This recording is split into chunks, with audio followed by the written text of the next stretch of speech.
चुनाव में आप सभी का स्वागत है। मैं हूं सुमित और वीकली एक्सपायरी का दिन भारतीय बाजारों के लिए आज बढ़िया सत्र कह सकते हैं। लगातार तीसरा दिन जबकि भारतीय बाजार तेजी के साथ आज क्लोज होते हुए दिखाई पड़े और शुरुआती कारोबार की जो तेजी थी वो सेकेंड हाफ में और एक्सटेंड होते हुए दिखाई पड़ी। हालांकि जो मोमेंटम फर्स्ट हाफ में था वो कुछ सेलेक्टिव सेक्टर्स में था, वो सेक्टर्स की ग्रिप चेंज होकर दूसरे सेक्टर्स में आते हुए दिखाई पड़ी। पहले हाफ में आईटी कमांड में था और एक अच्छी तेजी वहां देखने को मिल रही थी। सेकेंड हाफ में बैंक्स और एनबीएफसीज सेकेंड हाफ में तेजी में आए और वहां से कमांड आता हुआ दिखाई पड़ रहा था। तो एक अच्छा मूव वहां देखने को मिल रहा था। रियल स्टेट आज सुबह से ही तेज था, लेकिन रियल स्टेट में भी जो फर्स्ट हाफ की तेजी में थे वो सेकंड हाफ में ढीले पड़े और जो सेकंड हाफ नए स्टॉक आए कुछ जो सेकंड हाफ के अंदर तेजी पकड़ते हुए दिखाई पड़े। तो अलग अलग तरीके से मार्केट आज पैन आउट कर रहा था। मेटल में मोमेंटम था, ऑटो में सेलेक्टिव स्टॉक्स के अंदर मोमेंटम था, मिड कैप आईटी में जोरदार तेजी थी, रियल स्टेट स्पेस तेजी में कामकाज कर रहा था। इसके अलावा प्राइवेट बैंक्स के साथ पीएसयू बैंकिंग बास्केट तेजी में था। पीएसयू बैंकिंग के साथ साथ पीएसयू कंपनीज तेजी में थी। ओएनजीसी, कोल इंडिया, एमटीएनएल, सभी एनबीसीसी, इन सब में खरीदारी का दौर बनता हुआ दिखाई पड़ रहा था। और इसके अलावा कुछ और अगर आंकड़ों की बात करूं तो एक अच्छा मूव आज के सत्र में देखने को मिल रहा था अलग अलग सब सेक्टर्स के अंदर भी। मिसाल के तौर पर लॉजिस्टिक लास्ट आवर में जोरदार बाइंग आते हुए दिखाई पड़ी। सीमेंट में सेलेक्टिव स्टॉक्स के अंदर खरीदारी देखने को मिल रही थी। इसके अलावा आज मेटल को अगर आप छोड़ भी दें तो मेजरली बाकी सभी में तेजी थी। क्यूएसआर स्पेस में तेजी थी, सेलेक्टिव लिकर में तेजी थी। इसके अलावा सेलेक्टिव रेस्टोरेंट्स या सेलेक्टिव पोल्ट्रीज एंड हैचरीज, ऐसे बहुत सारे सब सेक्टर्स थे जहां पर आज खरीदारी बनते हुए दिखाई पड़ रहे। तो अलग अलग मूड माहौल बेहतर और ये लगातार तीसरा दिन था। जबकि मिड कैप स्मॉल कैप की तरफ से भी आउट परफॉर्मेंस आ रही थी। तो रिसेंटली जो बाजार ने लोज बनाए थे उसको एक नियर टर्म बॉटम बना के मार्केट ने पुल बैक दिया और 17,000 के लेवल्स को पहले पार किया, फिर 17,100 के जोन्स के ऊपर कामकाज करता हुआ दिखाई पड़ा। तो ओवरऑल बेहतर जो ट्रेंड है वो मार्केट्स का बनता हुआ दिखाई पड़ रहा है। चलिए, क्योंकि हफ्ते का आखिरी जो हफ्ते का वीकली एक्सपायरी भी था तो ये मार्केट मान ही रहा था कि शायद थोड़ा सा ट्रेंड जो है वो उतार चढ़ाव पा रहा है और इसलिए सेकेंड हाफ में मार्केट ने एक झटका नीचे का दिया और वापस एक पुल बैक आता हुआ दिखाई पड़ा। खैर चलिए, अब सवाल जवाब का सिलसिला शुरू करते हैं और कुछ सवालों को शामिल करते हैं। कोशिश करता हूँ कि आज मैं शायद सारे सवाल शामिल कर पाऊँगा। हाँ, मैं आज देख पा रहा हूँ। अच्छा जी, पहला सवाल, ब्राइट क्रोम ग्रुप और डेसिफर लैब्स। बलदेव साहब माफ़ी, पहले तो डेसिफर लैब को तो मैं ट्रैक भी नहीं करता, लेकिन हाँ, ब्राइट क्रोम ग्रुप के लिए एंट्री लेवल और टारगेट आप क्यों तलाश रहे हैं? मतलब एक तरफा एक शेयर चला और एक तरफा तेज़ी दिखाई। दो कंपनी के नंबर, रेवेन्यू सब कुछ ठीक है जो आने लग गया था, लेकिन तेज़ी कुछ ज़्यादा तेज़ नहीं दिख रही है आपको। लगातार एक तरफा चल रहा है। चलते हुए शेयर क्यों पकड़ने हैं? रुके हुए शेयर पकड़ लीजिए। बहुत सारे ऐसे शेयर हैं जो रुके हुए। मिसाल तौर पर आज ये हैप्पीएस्ट माइंड देखा मैंने भी, कुछ देर पहले एकदम से सर्किट लगा, उसमें एकदम से तेज़ी आई। हैप्पीएस्ट माइंड बहुत दिनों से ऐसी सुस्त पड़ा हुआ था। क्या दिक्कत थी उस कंपनी में? कंपनी बहुत अच्छी है, नीचे के दाम मिल जाए तो आराम से आप उस पर खरीदारी कर सकते हो और नीचे के दाम मिल भी रहे थे। तो ऐसे शेयर ढूंढिए ना जो कि नीचे के दाम पर अवेलेबल हैं, बढ़िया कंपनी है, उनमें जाएँ। ज़्यादा बेटर नहीं है उनमें क्यों जाना जो ऑलरेडी बहुत तेज़ी में है? फंस जाएंगे ऊपर, फिर आप ढूंढते फिरेंगे कैसे एग्जिट करें। टीटीएम है उसका एग्जाम्पल है, पिछले 4 दिन सर्किट लग रहा है लोअर। तो अब ऐसे बहुत सारे नाम आते रहते हैं जहाँ पर तेज़ी आती है और ऐसे आप बिलीव नहीं करेंगे, मुझे कम से कम रोज़ नहीं पे 500 मैसेज आते होंगे जिसको आर्लेटेड है वो शेयरों के नाम पूछते हैं, जिनके नाम कभी सुने नहीं, जिनके रेवेन्यूज़ कभी देखे नहीं, जिनकी प्रॉफिट्स कभी नहीं आए, जिनमें प्रमोटर नहीं है और उनमें भी लोग इन्वेस्ट करना चाहते हैं, पोजीशन लेना चाहते हैं। किसी व्हाट्सएप ग्रुप में पढ़ लिया, किसी दोस्त ने बता दिया। अवॉइड। दुनिया में इतने बढ़िया बढ़िया शेयर रखे हैं जिनको आप पोर्टफोलियो का हिस्सा बना। अगर आपको पैसा बर्बाद करना है, अगर आपको पैसा फालतू है तो बात अलग है, लेकिन अगर आपके पास नहीं है तो अच्छी कंपनियों में पैसा डाल के आराम से शांति से बैठिए। छोटी अवधि में वो चल जाएंगे, हो सकता है पैसा बना भी दें, होता ना भी बनाए, लेकिन बढ़िया एटलीस्ट वो कंपनी में रहिए जहाँ सुकून तो है। उनमें आपको एटलीस्ट पैसा कम बनेगा लेकिन कंसिस्टेंटली बनेगा। इनमें पैसा बनेगा, एक तरफा बनेगा या नहीं बनेगा। तो आप श्योर शॉट होकर रहना चाहेंगे लाइफ में या अनसर्टेन होकर बड़ी रकम कमाना चाहेंगे, वो आपके एपेटाइट के हिसाब से। और आप दोनों में, मतलब दोनों में बुराई नहीं है, वो भी ठीक है, वो भी ठीक है, लेकिन आप कॉल क्या लेना चाहते हैं वो आपके ऊपर है। ओके, आगे बढ़ते हैं। नायका 20 शेयर 5 साल। शिवम साहब, कल भी ये बात हुई थी मेरी और आज भी मैं यही बोलूँगा कि नायका कंपनी बुरी नहीं होगी, लेकिन अभी मुझे पता नहीं है कि अच्छी है कि नहीं, क्योंकि अभी उसने अपनी क्वार्टरली परफॉर्मेंस दिया नहीं है। एक क्वार्टरली परफॉर्मेंस में 1 करोड़ का प्रॉफिट आया है, तो ज़रा कुछ प्रॉफिट परफॉर्मेंस ऑन देने दीजिए। 5 साल की आप बात कर रहे हैं 5 महीने भी अभी नहीं हुए, तो 5 साल का विजन कैसे रख दूँ, ये क्या करेगा? तो मतलब आप खुद ही बताइए कैसे कह सकते हैं कि आप 5 साल बाद क्या करने वाले, जब आपने पहले 5 महीने में कुछ नहीं देखा, क्या किया आपने? तो कोई भी अगर पढ़ना भी शुरू करता है तो पहले पेपर देते तो आप नहीं बोल दोगे ना कि उसको 5 साल बाद क्या करेगा। तो सिचुएशन देखिए, 2-3 क्वार्टर के नंबर देखिए, इनका एक्सपेंशन प्लान देखिए, कंपनी का ग्रोथ देखिए। अगर सब कुछ ठीक है तो ऑब्वियसली बात है 5 साल में बहुत अच्छा करेगा, लेकिन अगर नहीं है तो फिर क्यों रहना?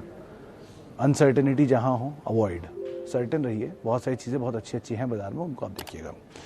ओके, हीरो मोटोकॉर्प पे अमित जी, वैसे तो ऑब्वियसली बात है देश की नंबर 1 कंपनी है, और सबसे बड़ी चीज़ कि ऑटो जो ईवी स्पेस है उसमें भी तीसरे नंबर पे आती है। ईथर में इनका स्टेक है। हीरो जो ऑटो में इलेक्ट्रिक बाइक्स बनाती हैं वो इनकी नहीं है, वो दूसरे की है, दूसरे वाले भाई साहब की हैं, लेकिन इसमें ईथर में इनका स्टेक है और ये अपना भी कुछ काम कर रहे हैं जो एक्सपैंड करेंगे। आज ये खबर भी आ गई प्राइस हाइक की, तो 2 कंपनी तो अच्छी है, बॉटम के आसपास है, तो बहुत कुछ खोने के लिए है नहीं, तो आप आराम से बने रह सकते हैं और पोर्टफोलियो स्टॉक बना के रख सकते हैं। डिविडेंड पेइंग कंपनी है, कोई रिस्क भी नहीं है ज़्यादा। ओके, आगे बढ़ते हैं। और CESC 91, इंद्रनील साहब, चक्रवर्ती साहब, अरे तो अब मैं समझ सकता हूँ कि आपने CESC को क्यों चुनाव किया होगा, कोलकाता बेस्ड कंपनी है शायद इसलिए, लेकिन कंपनी अच्छी है, इसमें कोई दो राय नहीं, बस थोड़ा महंगा शेयर है, क्योंकि ये जो भाव आप 50 रुपये 60 रुपये देख रहे हैं, ये भाव एडजस्टेड भाव है, ये कोई आज का वैसा भाव नहीं है, इसमें फेस वैल्यू एडजस्ट हुई है पीछे, तो फेस वैल्यू एडजस्टमेंट की वजह से आपको ये इतना सस्ते में दिख रहा है, लेकिन अदरवाइज़ का दाम अभी भी बहुत ज़्यादा है। तो आप एटलीस्ट इसका ध्यान रखिए कि जो भी आप भाव इसमें तलाश रहे हैं वो थोड़ा नीचे आ जाए तो ज़्यादा बेटर है। पावर स्पेस में कई दिग्गज कंपनियां हैं जिनके ऊपर आप दाम लगा सकते हैं। CESC भी one of the best company है, लेकिन प्राइस थोड़ा अपर एंड पर है। अगर वो प्राइस आपको थोड़ा अपर एंड से लोअर एंड की तरफ मिल जाए तो ज़्यादा बेटर आपके लिए रेवेन्यू रहेगा, आप उसको तब निवेश करें तो ज़्यादा बेटर रहेगा। Why Divi's is falling, Umesh साहब, डिवीस 2 दिन पहले टूट रहा था, कल चला, आज फिर टूट गया, तो कल जो 3% चला था वो आपने नहीं देखा था, उसका भी तो जिक्र करिए। डिवीस को पहली बारी में 600 रुपये पे नई नज़र में आया था जब वो इसका एक प्लांट विजिट हुआ था, और उसके बाद इसमें USFD का फॉल्ट आ गया था, ये 1300 रुपये से शेयर टूट के 600 रुपये आ गया था उस समय का डिवीस, और आपके सामने 6000 का डिवीस है। ये 10 साल करीब हो गए होंगे इस बात को, लेकिन कंपनी तब भी अच्छी थी और आज भी है। अगर अच्छा माल है तो दाम कैसा भी हो वो अच्छा ही रहेगा। आप अगर कंपनी काम कर रही है, मुनाफा आ रहा है, कारोबार चल रहा है, तो इतना आप बस समझ के रखा करिए कभी भी किसी भी कंपनी के लिए कि Q2 और Q3 के बीच में कोई कारोबार रिलेटेड फ्लॉ तो नहीं आया है। अगर कारोबार रिलेटेड फ्लॉ नहीं आया है तो कोई दिक्कत नहीं, फिर चलने दीजिए। थोड़ा ऊपर होगा शेयर, थोड़ा नीचे होगा शेयर। मान लीजिए कंपनी है जो हर क्वार्टर में 100 रुपये EPS कमाती है, जो बहुत मुश्किल टास्क है, लेकिन फिर भी मान लेते हैं एग्जाम्पल पे। तो अगर कोई कंपनी Q1 में 100 रुपये कमा रही है, Q2 में 110 कमा रही है, Q3 में 120 कमा रही है, फिर 140 कमा रही है, तो ऐसे करते करते वो 450-500 रुपये की EPS बना डालेगी साल की। लेकिन इस ड्यूरेशन में उसका भाव ऊपर नीचे एडजस्ट होता रहेगा, कभी वो महंगा हो जाएगा PE के लिहाज से, कभी वो सस्ता हो जाएगा PE के लिहाज से।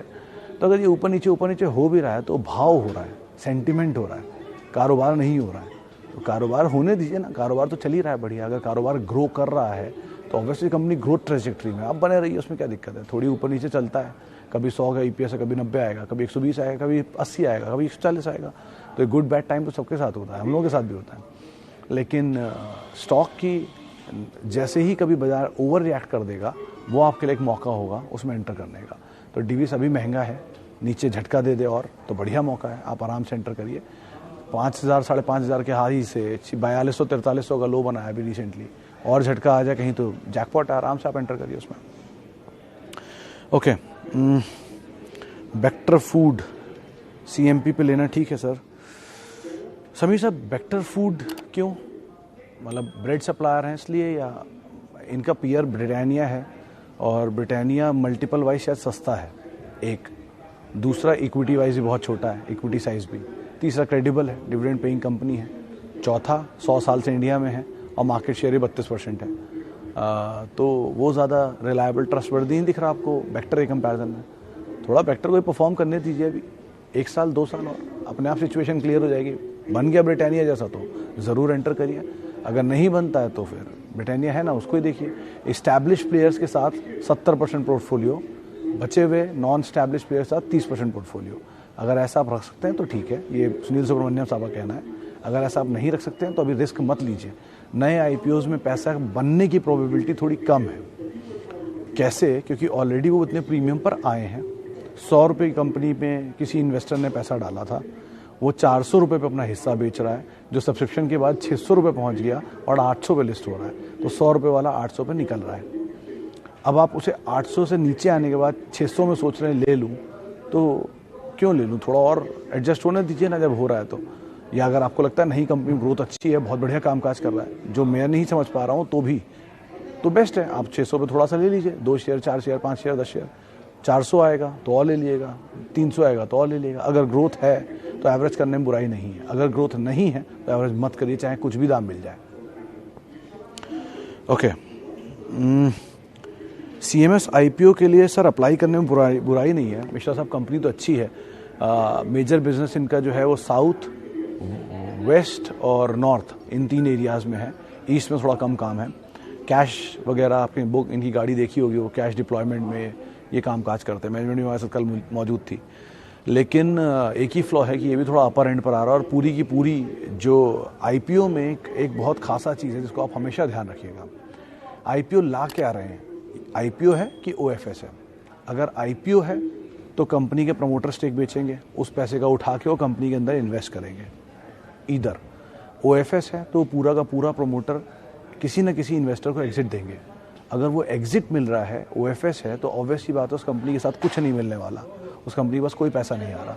और अगर ओएफएस में पैसा नहीं आ रहा तो कंपनी एक्सपेंशन प्लान कैसे तय होगा?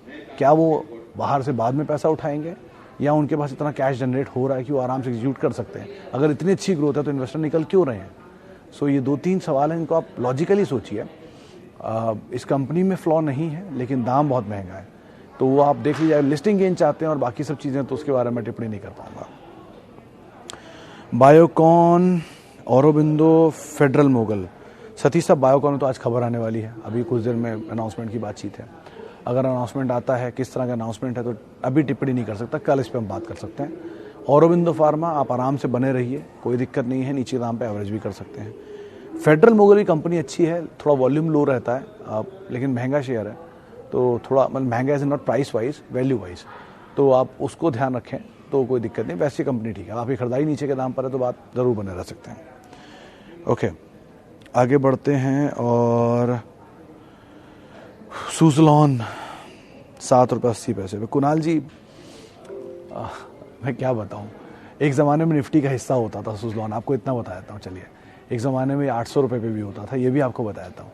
लेकिन कुछ तो वजह होगी, टूट टाट के 7 रुपये आ गया। डेट, सिचुएशन, कारोबार, सेल्स, लॉस, ये सब कुछ टर्म अगर आप समझें तो ये वही है, इनकी वजह से ये हाल हुआ इसका। हाई प्लेज, अभी भी सिचुएशन में कोई फेरबदल नहीं है। 4 क्वार्टर के नंबर अगर इनको ठीक दिख रहे हैं आपको तो आप एंटर कर जाइएगा, अगर नहीं दिखे आपको तो मत एंटर करिएगा। बहुत बेसिक तरीका है। अभी आपकी खरीदारी 7 रुपये 80 पैसे की है, तेज़ी मिले और प्रॉफिट बन रहा है। मैंने भाव देखा नहीं बहुत दिन से सुज़लॉन का, लेकिन अगर प्रॉफिट बन रहा है तो आप थोड़ा थोड़ा निकल जाए, एटलीस्ट कैपिटल बचा लें अपना। बाकी आप शेयर फ्री वाले छोड़ दीजिए, कैपिटल प्रोटेक्ट कर लीजिए। इस तरह के शेयरों में वही बहुत है। छोटे शेयरों में आपको लगता है आप ज़्यादा क्वांटिटी ले सकते हैं, लेकिन आप खुद ही अंतर समझिए कि किसी भी मतलब ऑडी का दाम ऑडी वाला क्यों है और मारुति का दाम मारुति वाला क्यों है, तो कुछ तो अंतर होगा ना।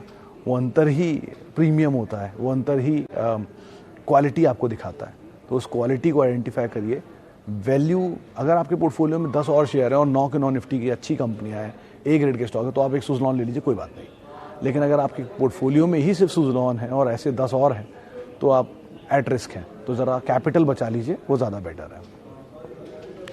Okay, IB housing sir, Devendra साहब, यही मानता हूँ कि मैं शॉर्ट कवरिंग तो इसमें आनी चाहिए। अभी तो बैन में चल रहा है, इसलिए शॉर्ट कवरिंग नहीं है, मतलब ये नियर टर्म की बात है। नियर टर्म में शॉर्ट कवरिंग आनी चाहिए। मुझे आज भी लग रहा था शॉर्ट कवरिंग आएगी क्योंकि एफ&ओ एक्सपायरी है, लेकिन वो बैन में है तो इसलिए शॉर्ट कवरिंग नहीं हो पा रही है।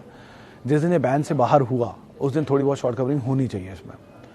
दूसरा, कंपनी का बिजनेस चेंज हो रहा है, मैनेजमेंट चेंज हुआ है, अब बिजनेस भी चेंज होगा।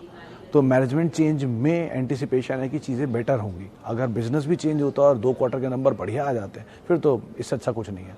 लेकिन हैविंग सेड दैट, ये सेक्टर भी थोड़ा डाइसी रहता है, तो आप मीडियम टर्म के लिए इसे अभी रखिए, जब तक इसके नंबर में कोई कंटिन्यूस ग्रोथ या कॉन्फिडेंस नहीं आया, तब तक के लिए एटलीस्ट आप इसका ध्यान रखिएगा। ये फ्रंट लोडिंग की वजह से बिका है, यानी कि बाय ऑन रूमर था और सेल ऑन न्यूज़ हो गया, जैसे जी एंटरटेनमेंट हुआ है। इससे पहले जैसे ऐसे कई नाम हुए हैं जिसमें buy on rumour sell on news हो गया, एस्कॉर्ट्स था।